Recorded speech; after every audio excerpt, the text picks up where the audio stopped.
Hello, hello. It is, I just totally froze. It is day 132 of 365 days of my raw suspending disbelief journey. It is September 1st, 2024, and I cannot believe it's September. This year has gone by really, really quickly. And I mean, I think everybody sort of says that every year, and every year it seems to speed up a little bit more and all of that. But just wow. The reflecting daily has helped to sort of slow it down in the moment, but has definitely not impacted how fast the days fly by. So I can't believe it's September. I've got my business boot camp coming up very, very soon to plan out the next 6 months in business. I do a late summer, early fall, and a late winter, early spring round of these because classic marks like the New Year mark and things like that are overdone. And I find that actually energetically, those are not great times of the year for people to start something new and to create a new plan and all of that. And doing them at different times of the year instead seems to work really, really well. And people are really excited about it. We've got spots that have been selling and all of that. I'm really looking forward to it. And I'm also a little bit overwhelmed by it. My business boot camp is a very intensive stretch of time as well. And of course, I've just had this very intensive month in August. So I do have a little over a week to get sort of energetically back to zero so that I can be ready for that intensity that's coming. But also,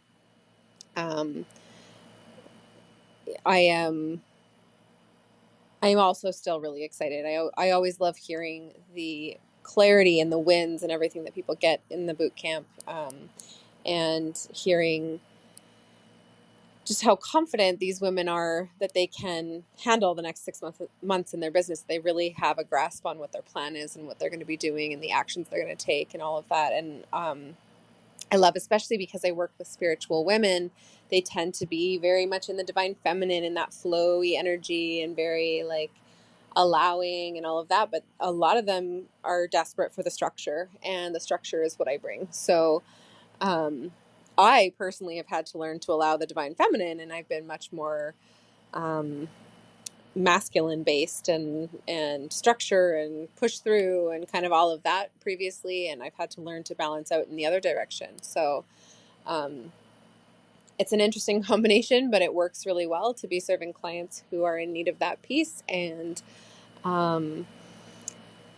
yeah, just looking forward to sort of the next transitions and the next wave of momentum. It's coming.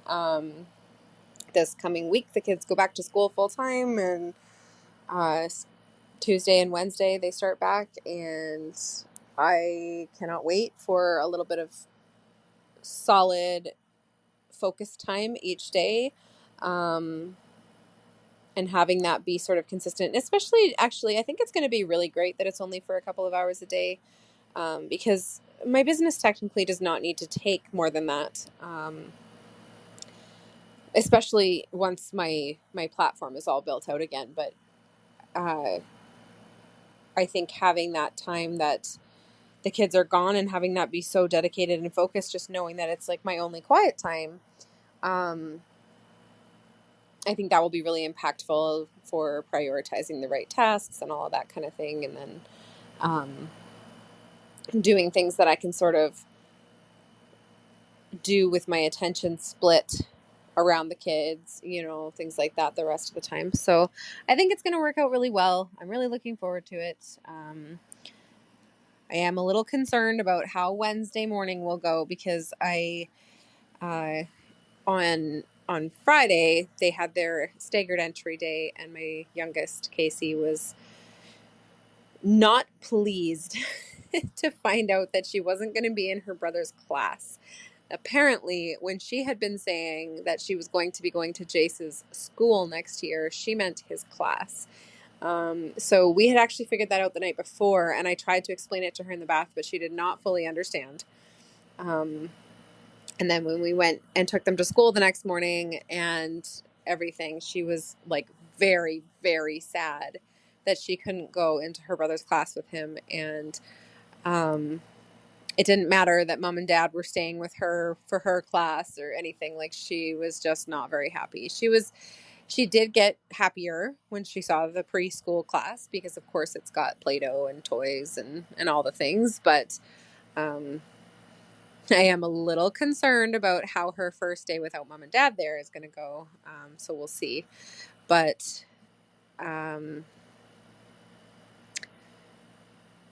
I know she's going to love it, though. It always breaks my heart those first days if they cry or if they're, super uncomfortable or whatever. It makes you feel like you're abandoning them. So yeah, uh, it's always a hard day, but I do know it's all going to be amazing and that everything is just working out so good right now, for me in my life, for my children in their lives, everything. So I'm grateful for that. I'm excited for that. And as sad as I get about things changing, I also get really excited. I do love change. I love to experience a new way of things being, at the same time as there's always, I think for everybody, that feeling of discomfort of like, but this is what I'm used to. So, yeah, I'm excited and also a little nervous and a little, what's this going to be like, but I think it's all going to be really good. So that is what I have for you guys today. And I will talk to you all tomorrow.